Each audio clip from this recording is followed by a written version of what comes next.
Günlərin bir günü bir nəfər heyvanxana açır və heyvanxananın biletini deyək ki 100 manat eləyir. Uzun müddət heyvanxanaya heç kim ziyarətə gəlmir. Bir müddətdən sonra bileti yarı qiymətinə salır. Yenidən heyvanxanaya qonaqlar o qədər də çox gəlmirlər.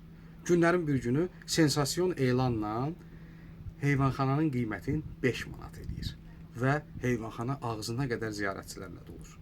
Bu zaman qapıları bağlayan heyvanxana sahibi şirlərin qəfəsini açıb şirləri heyvanxanaya buraxır.